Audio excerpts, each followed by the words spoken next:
Olá pessoal, meu nome é Eduardo Souza, sou professor do IFAM, do curso de Medicina Veterinária, e hoje falarei para vocês um pouco sobre tolerância, hipersensibilidade, imunidade a tumores e enxertos de órgãos, conteúdo que está previsto para a disciplina de Imunologia Veterinária. E o nosso plano de aula consiste em discorrer sobre o processo de tolerância e suas alterações, diferenciar os tipos de hipersensibilidade no organismo animal e demonstrar a ação do sistema imune contra enxertos de órgãos e tumores. Nós iniciaremos a aula de hoje falando um pouco sobre tolerância. Tá? Mas para falar de tolerância, a gente relembra lá o que é self e o que é non-self. Tá? Então, self é o que é próprio do organismo e non-self o que não é próprio do organismo, né? E é importante a gente entenda que o que não é próprio do organismo, o que vai causar doença para o organismo, como patógenos, toxinas, veneno e também até estruturas estranhas, como no caso de células tumorais, elas devem ser combatidas pelo organismo, pelo sistema imunológico, para que não tenha ali um processo danoso para o corpo do animal. Tá? Então, relembrando isso, a gente vai ali para o conceito ali em cima, né? Então, tolerância imunológica se refere à não reatividade imunológica específica ao antígeno. Então, não vai ter uma reação por parte do sistema imunológico para um antígeno. Então, a tolerância imunológica é uma falha do sistema imune em responder a um antígeno específico após prévia exposição àquele antígeno. Então, se eu tenho ali um patógeno que adentrou por meio de solução de continuidade, né, por alguma barreira, o sistema imunológico está causando doença. O organismo, o sistema imunológico, tem que fazer a reação. Não pode ocorrer esse processo de tolerância imunológica a essa substância, tá? A essa estrutura. Ok? Se ocorrer isso, ocorreu uma falha no processo imunológico. E essas falhas elas podem ser do tipo central, né, tolerância central ou tolerância periférica. Pode ocorrer, inclusive, a anergia funcional dos linfócitos, tá, que vão encontrar esses antígenos e não vão atuar de maneira adequada. Tá? Quando eu tenho esse processo de contato, eu tenho ali a estimulação do sistema imunológico para combater esses agentes estranhos, tá? E essa estimulação ela também tem que ser de maneira adequada, senão eu não tenho o processo de combate de resposta ao sistema imunológico. Um fator que é extremamente importante é a supressão. Então, animais que estão sendo ali submetidos à terapia de imunossupressores, ou então está com uma doença, com uma imunodepressão, isso pode estar interferindo nesse processo também de reação imunológica. Tá? É importante a gente lembrar que os animais eles vão estar em constante contato, né, com várias substâncias, com várias estruturas. E essas, como por exemplo, alimentos, plantas, alguns insetos. Então, às vezes, nesse primeiro contato, pode ter ali uma reação imunológica por parte do organismo animal, mas depois pode ser que o organismo entenda que aquele antígeno, aquela substância que o animal entrou em contato, não vai causar doença, não vai causar danos para o organismo animal. Tá? E outra coisa interessante, que está até nessa imagem também, são sobre os transplantes, né, enxertos, né, de outros organismos, né, de outro corpo animal ou do próprio indivíduo, e também do feto. Então a gente espera que estes não sejam afetados, né, não tenham uma reatividade imunológica tão exacerbada senão eu vou ter ali um processo ou de rejeição desse transplante ou de aborto desse feto. Tá?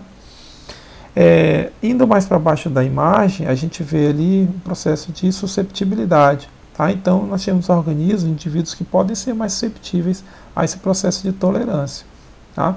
E isso pode estar causando ali doenças autoimunes, pode ter ali uma reação de hipersensibilidade, que a gente vai falar no próximo slide, ou de rejeição desses transplantes ou desse feto, como a gente comentou anteriormente, e a gente vai, ao final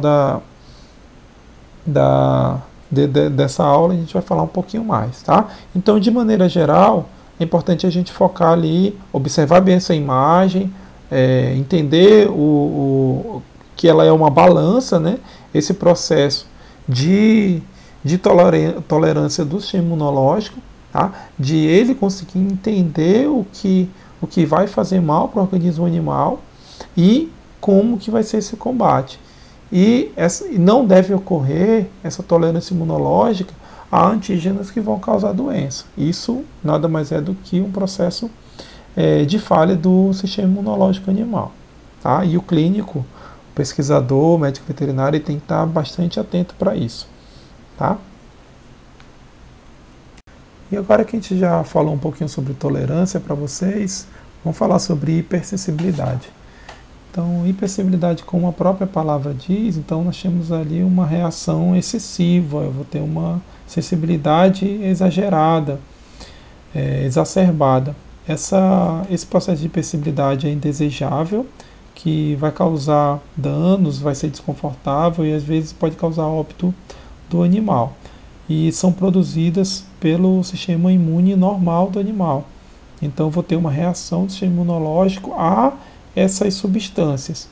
E aí a gente traz o conceito, né, que são os alérgenos. Tá? Os alérgenos são substâncias dos alimentos, plantas ou de animais que vão provocar essa reação exagerada do sistema imunológico e pode causar esse processo inflamatório, tanto local quanto sistêmico. Então nós temos alérgenos que vão causar mais reação inflamatória a nível do sistema respiratório, outros do sistema tegumentar, outros do sistema circulatório, e isso tudo vai causar danos no animal.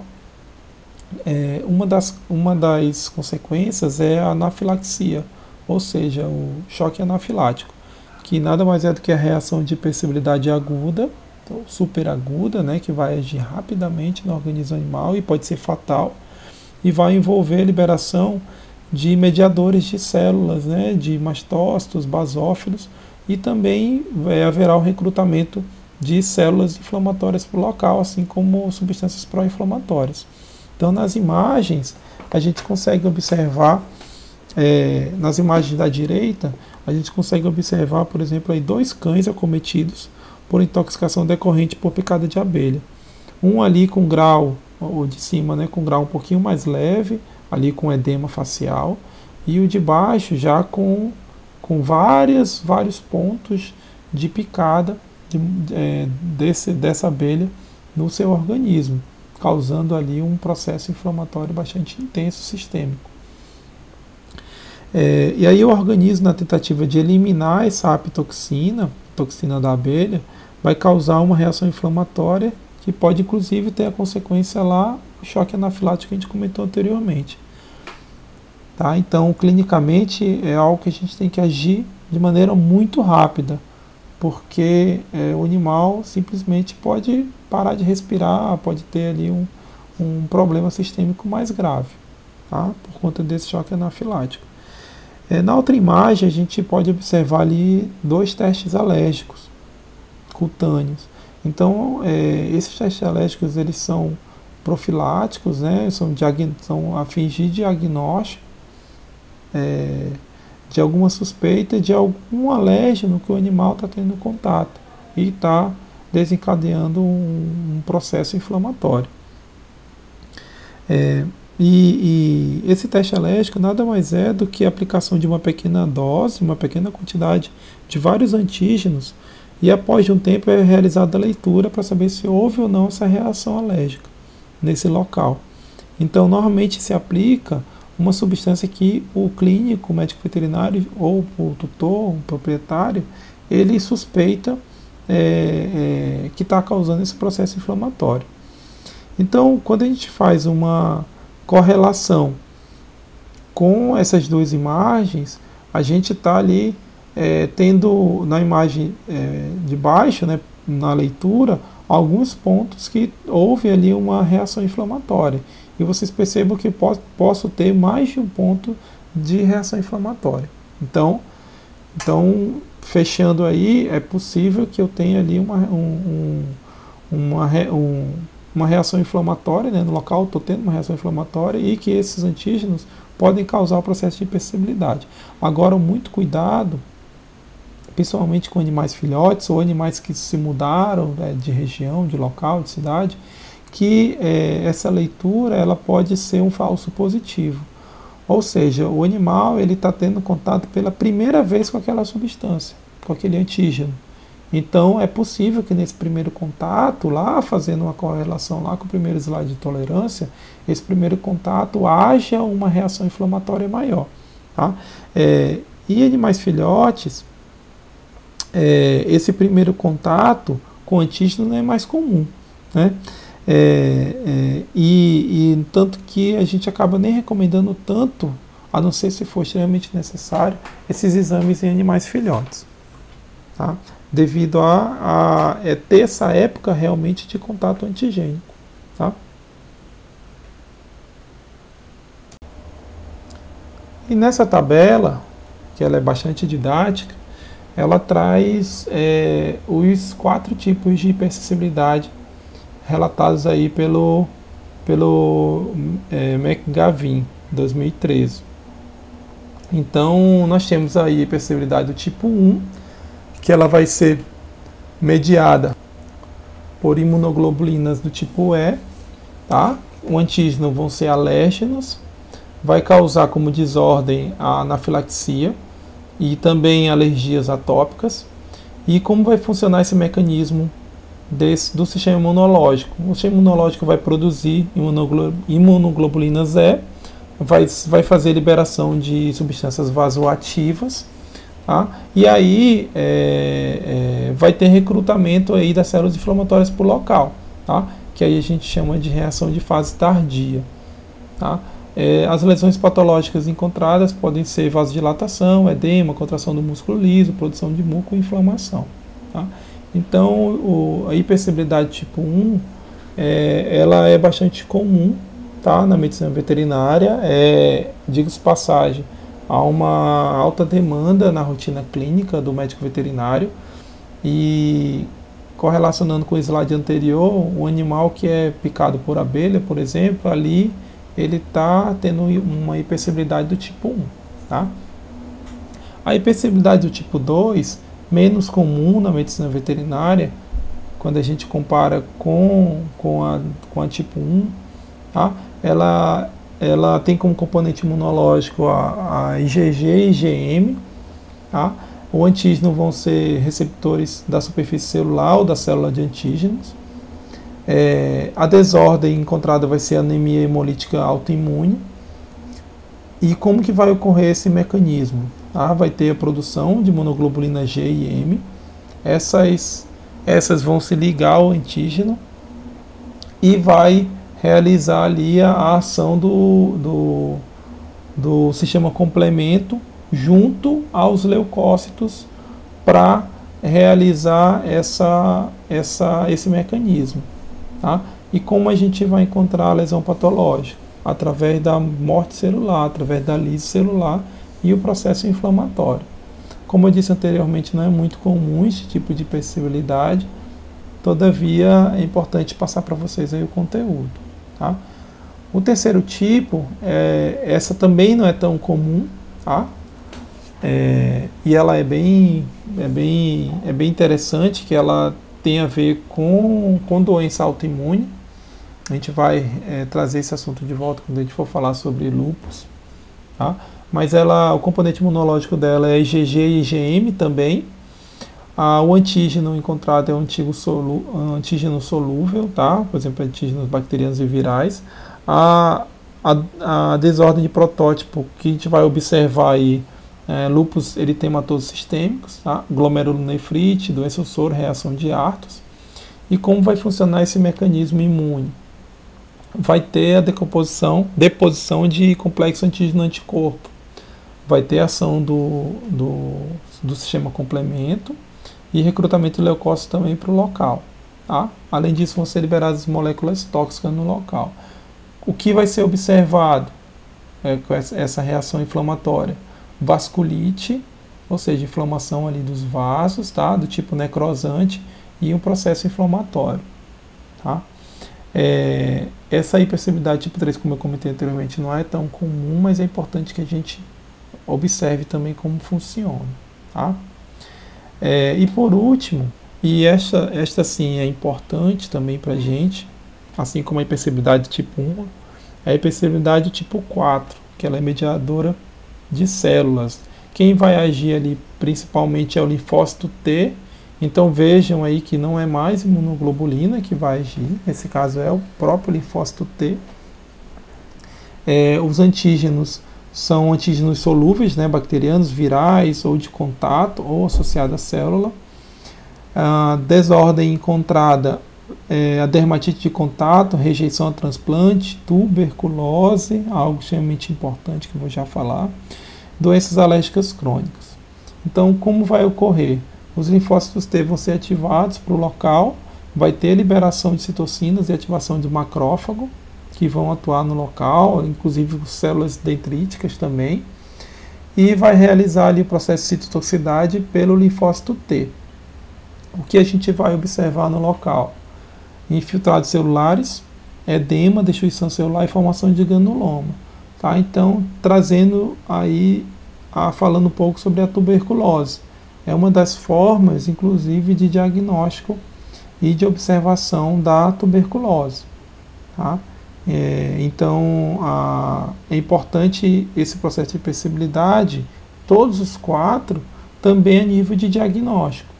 Tá? Então, às vezes, por exemplo, é difícil dosar ali, conseguir dosar nível de imunoglobulina, nível de linfócito, mas os sinais clínicos podem ser importantes para a gente conseguir definir qual o tipo.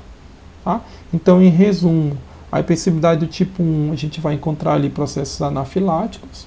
Hipersensibilidade tipo 2, principalmente anemia hemolítica autoimune. Hipersensibilidade tipo 3, algumas doenças autoimunes. Tá? E a hipersensibilidade tipo 4, algumas doenças alérgico-crônicas, tá? Tuberculose e rejeição a transplante também. Tá?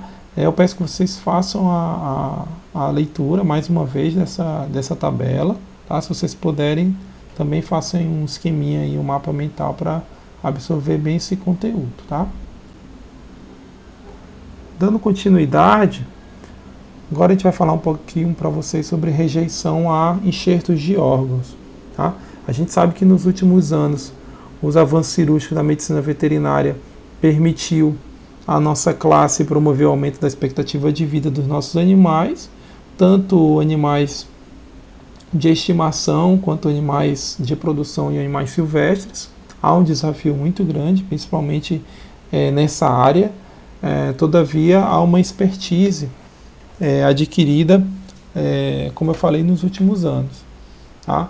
Porque, em alguns casos, é necessário realizar esse transplante desses órgãos devido ao mau funcionamento destes ou devido à perda tecidual. Então, animais ali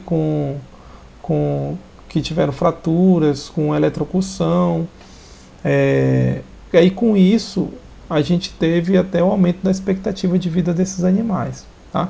Como vocês podem ver na figura 32.1, o transplante de órgãos pode ser feito por meio de aloenxertos, ou seja, quando ocorre esse transplante, né, de um animal para o outro da mesma espécie, de um indivíduo de uma espécie para essa mesma espécie, tá? Para outro indivíduo da mesma espécie.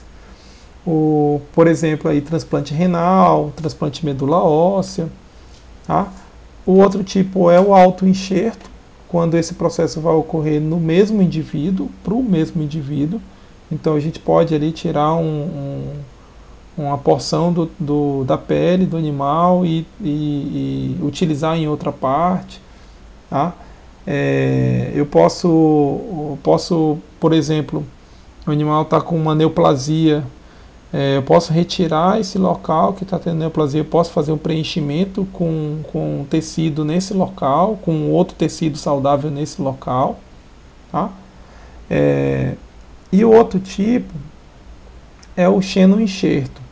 Esse vai ocorrer quando a transferência de células, né, do indivíduo ou de órgãos de um indivíduo de uma espécie para outra espécie. Tá? Aí o exemplo que a gente tem aí é o transplante de um cão, um transplante de órgãos, por exemplo, de tecido, de um cão para um gato. Tá? E quando a gente fala desse processo de transplante, é importante que a gente clinicamente faça essa administração, essa transferência desse enxerto de um animal para o outro, mas esse animal doador ele tem que ser saudável, porque senão eu posso estar passando uma doença para um outro animal. Então, se for do mesmo indivíduo, eu posso estar transferindo esse micro-organismo patogênico ou essa estrutura que não está normal. Tá? Neste paper, a gente consegue observar como que ocorre esse processo de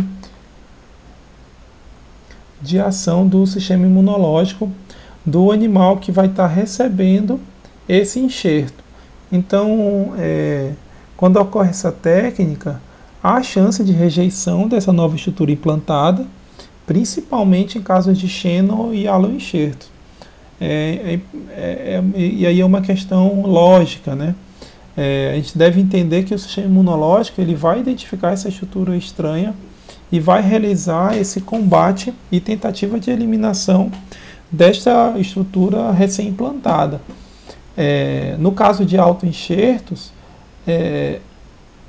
diminui essa chance porque as estruturas, as células, o tecido é do próprio organismo, né? Como a gente pode observar na imagem superior, em destaque ali um enxerto em retângulo, bem no centro da imagem, no centro e acima da imagem, a gente consegue perceber ali que esse tecido, esse enxerto inserido, tem tecido e tem células do animal doador, tá? Inclusive células imunológicas ali, célula dendrítica ali, doador. E aí, o que vai acontecer? O sistema imunológico do animal que vai receber esse enxerto, ele vai enxergar aquilo ali como estranho, como eu comentei anteriormente. E ali eu tenho duas vias de combate e de eliminação dessa nova estrutura, né, que causou estranheza do organismo animal. Então ali eu tenho uma via direta, ali o próprio linfócito T vai fazer esse combate junto com a célula NK, e tem também a via indireta, onde eu vou ter a ação ali das células dendríticas junto com os linfócitos T, que aí sim vai ser realizada esse combate a essa nova estrutura. Tá? Então, como ação principal, eu vou ter ali as células NK e os linfócitos T. Todavia, as outras células imunológicas e proteínas também vão atuar também nesse combate, assim como a gente conversou anteriormente, como se fosse uma lesão tissular. Tá? Então vou ter ação ali de macrófagos, vou ter ação ali do sistema imunológico integrado para fazer esse processo de eliminação. Tá?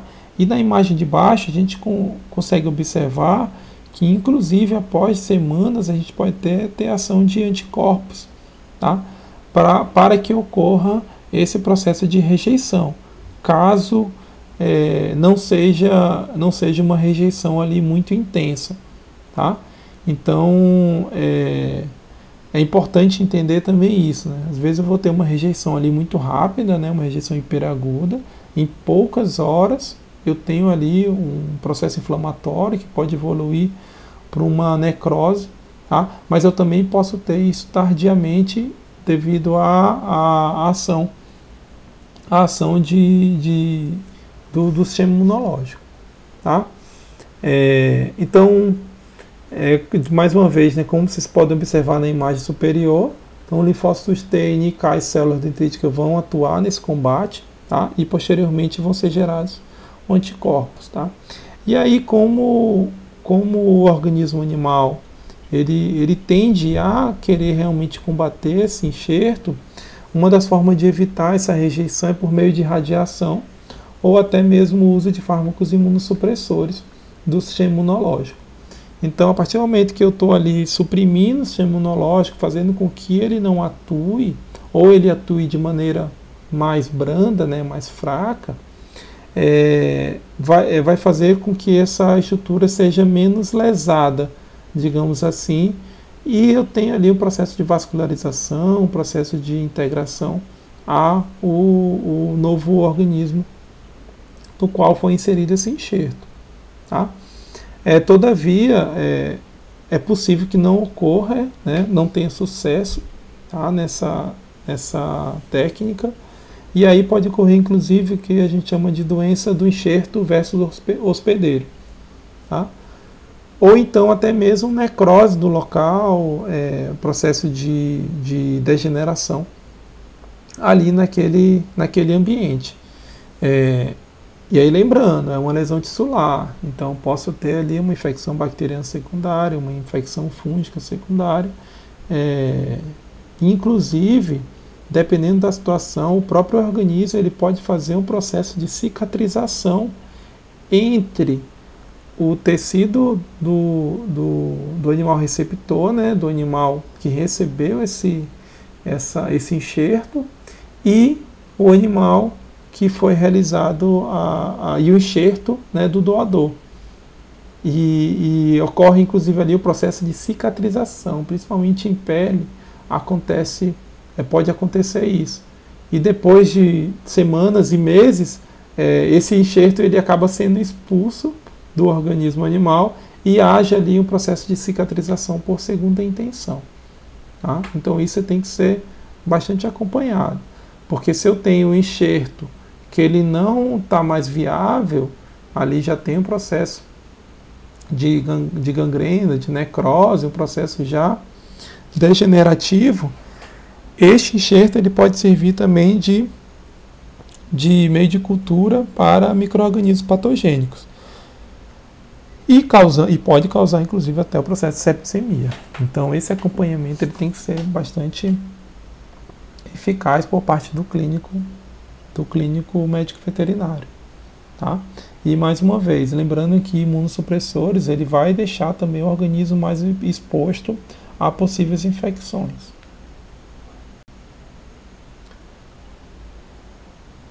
E, dando continuidade, vou falar para vocês um pouco sobre resistência a tumores. Tá? E aí, já que eu estava falando de imunossupressão, o processo de imunossupressão também vai favorecer a presença de tumores, porque eu estou ali com o sistema imunológico enfraquecido. Então pense ali no organismo animal.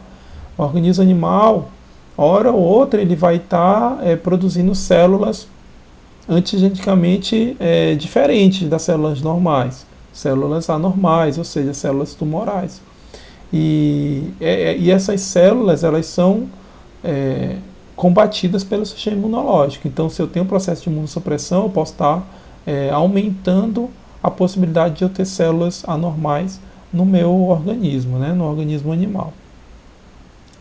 Então, vocês podem perceber ali, como eu falei na figura 33.2, que a gente pode ter ali a presença de células tumorais, né, com novos antígenos, né, inclusive esses antígenos podem ser idênticos, tá?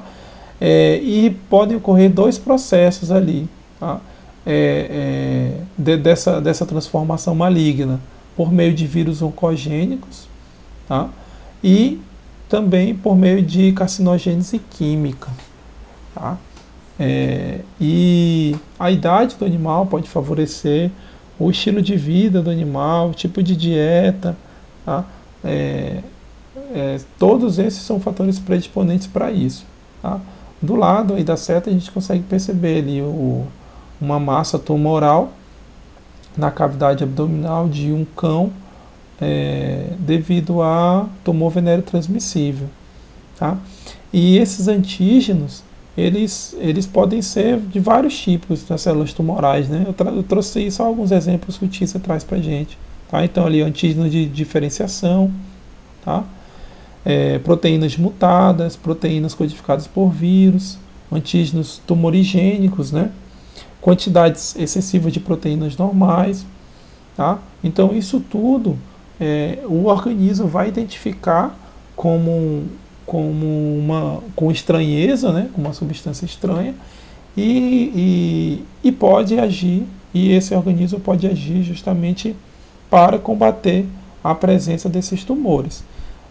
Dentro do sistema imunológico, principalmente quem pode atuar ali são as células NK, os linfócitos T citotóxicos, os macrófagos e os anticorpos. Tá? Então ali esse conjunto integrado vai facilitar esse processo de defesa.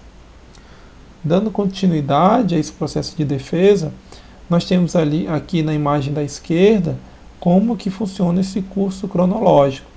Então nós temos ali o aparecimento das células tumorais, ali por exemplo no câncer.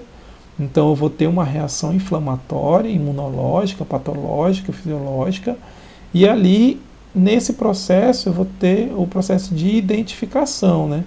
Através dos fatores de transcrição.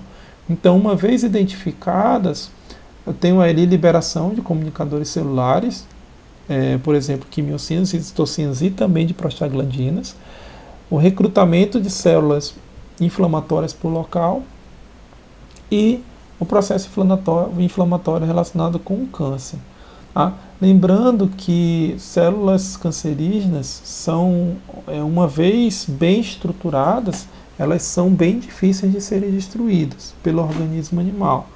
E, inclusive, elas podem ser carreadas pela corrente sanguínea e formando metástase, ou seja, formando novas colônias entre aspas, né, novas estruturas em diversos órgãos do corpo do animal.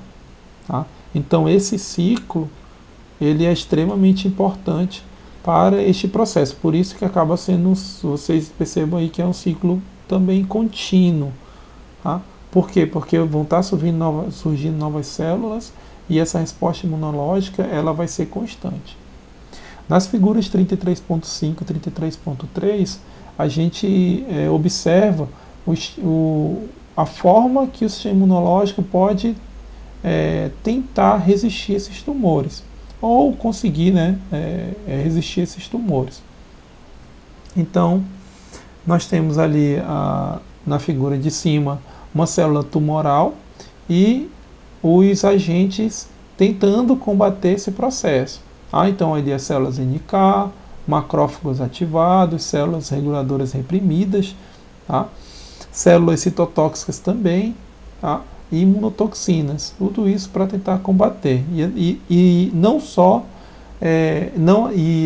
essas não sendo um ataque isolado, é um ataque em conjunto. Tá? E na imagem de baixo, a gente consegue perceber ali os 3 tipos de células que participam nesse processo de destruição. Tá? E mais uma vez, vocês percebam aí a ação do interferon. O interferon ele age bem contra vírus, né, umas bactérias, mas também vai agir aí com células tumorais. Tá? Então aí os linfócitos T com as NK e os macrófagos, tá? Fazendo esse processo de tentativa de destruição tumoral por meio dos interferões. E finalizando a aula de hoje, eu trago aí a leitura recomendada. Tá? Dessa vez eu vou estar, além do Abbas e do Tissa, eu vou dar um destaque aí também para o McGavan, tá? 2013, que é um livro de patologia, ou então algum outro livro de patologia, tá? Porque esse assunto de hoje, ele linka bastante, ele correlaciona bastante com a parte de patologia, tá? Não deixem de ler os capítulos referente aos assuntos que a gente passou hoje na aula, tá? Então finalizo a aula de hoje com ali um trecho de uma música do Emicida com o Rubel, tá? Que eles dizem: Somos poeira das estrelas nada além, frutos do acaso, soltos no tempo como nuvens. Luzes que cortam horizontes quando surgem ciclos que fecham. Tá? Então, um grande abraço e boa aula e bons estudos para vocês.